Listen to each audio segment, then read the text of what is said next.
What if the momentum in southern Ukraine has just shifted again?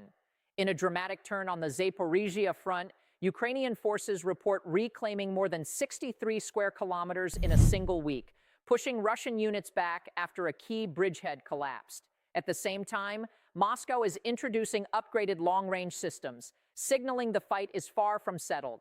As battlefield gains and high-level diplomacy collide, the stakes are rising fast. Subscribe now for clear, in-depth updates you won't miss. Could this be the week the southern front truly shifted? In Zaporizhzhia, Ukrainian forces have launched a coordinated counteroffensive that is reshaping the tactical map in real time.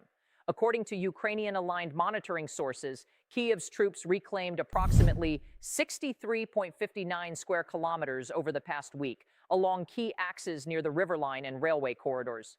A Russian bridgehead in the area was reportedly broken, forcing units to pull back eastward and re-establish defensive positions. The gains were not isolated advances, but part of a broader push designed to secure northern sectors of contested settlements and expand control toward critical transport routes. By leveraging natural terrain barriers, including riverbanks and tree lines, Ukrainian forces aim to consolidate newly regained ground while limiting exposure to counter-battery fire and drone surveillance.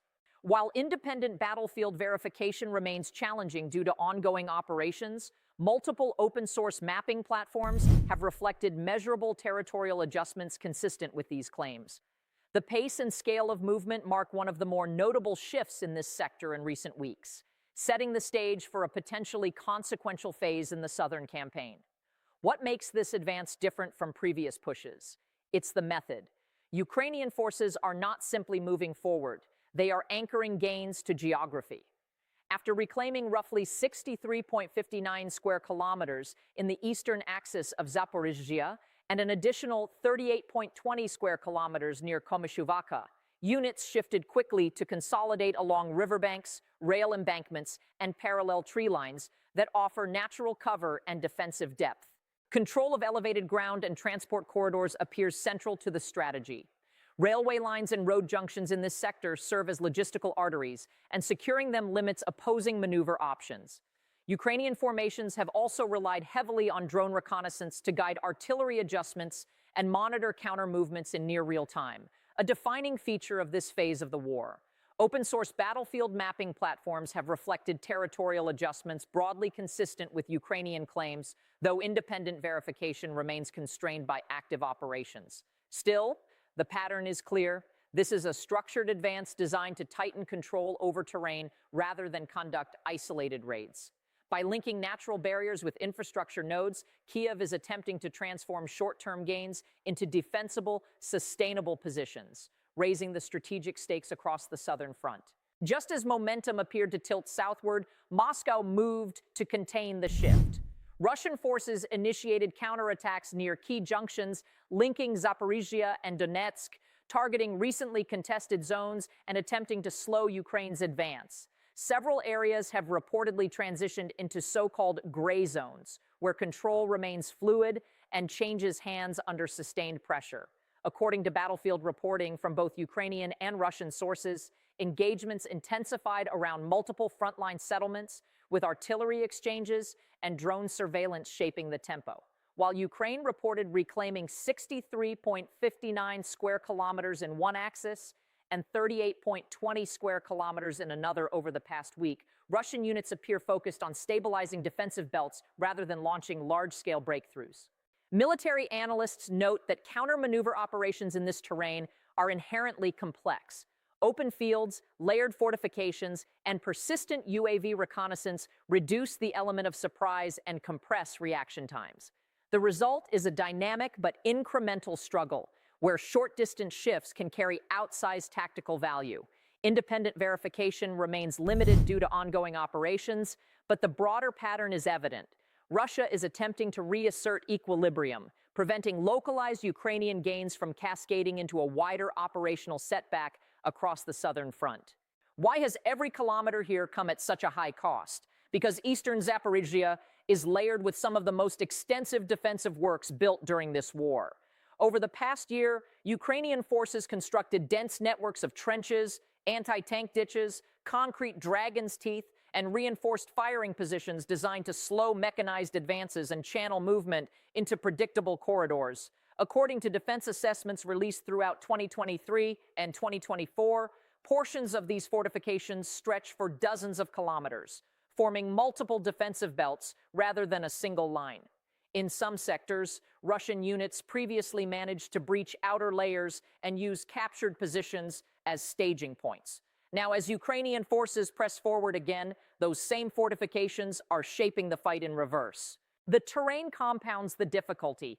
Open agricultural fields provide limited natural concealment, while persistent drone reconnaissance reduces surprise and exposes troop movements quickly.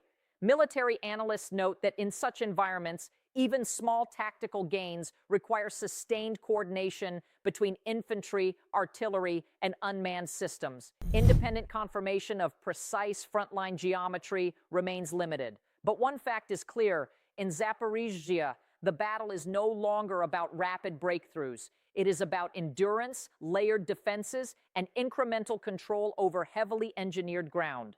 Just as the ground fight intensifies, Russia is signaling a technological response. Moscow has introduced the TOS-3 Dragon, an upgraded heavy thermobaric rocket launcher derived from the earlier TOS-1A system. Russian defense sources state that the new platform extends firing range from roughly 6 kilometers on the TOS-1A to an estimated 24 kilometers, a significant increase designed to allow operation farther from direct line-of-sight exposure. Unlike its predecessor's 24 launch tubes, the TOS-3 reportedly carries 15 tubes, compensating with newer extended-range munitions. The system is said to be mounted on a modified T-72 chassis and equipped with enhanced protection, including Contact 5 explosive reactive armor, anti-drone cage structures, and updated electronic warfare components intended to improve survivability in a drone-saturated battle space. Independent battlefield verification of full operational deployment remains limited, as is common with newly introduced systems. However, Russian media outlets and defense exhibitions have referenced the platform's expanded range and protective upgrades. If confirmed at scale, the TOS-3 could alter engagement distances in contested sectors. The broader message is clear: as territorial control shifts on the ground, both sides are adjusting not only tactics, but the technology shaping the fight. As the front lines move, the diplomatic clock is ticking. Speaking on the sidelines of the Munich Security Conference, Ukrainian President Volodymyr Zelensky revealed that the United States has discussed potential security guarantees lasting 15 years. Kiev, however, is seeking longer commitments, potentially 20 to 50 years, arguing that durable assurances are essential for long-term investment and reconstruction stability. A new round of talks is scheduled in Geneva on the 17th and 18th, where delegations are expected to address ceasefire monitoring mechanisms and broader security frameworks. Russian officials have indicated senior representatives will participate, signaling that discussions remain active despite continued fighting. Zelensky also noted that Ukraine could consider holding elections during a temporary ceasefire window of 2 to 3 months, a move aimed at reinforcing institutional legitimacy under international scrutiny. Meanwhile, U.S. political dynamics add another layer. President Donald Trump has expressed interest in pursuing a comprehensive resolution approach, though the structure and sequencing of any agreement remain under negotiation. The core question now is strategic. Can battlefield developments translate into leverage at the negotiating table before the window for diplomacy narrows again? The battlefield in Zaporizhzhia is shifting. New systems are entering the fight, and diplomacy is accelerating in parallel. Momentum is real, but so is uncertainty. Will recent territorial gains translate into lasting strategic leverage, or will the balance shift again in the weeks ahead? Share your analysis in the comments, like this video if you found it valuable, and subscribe for precise, in-depth updates. Thanks for watching, and we'll see you next time.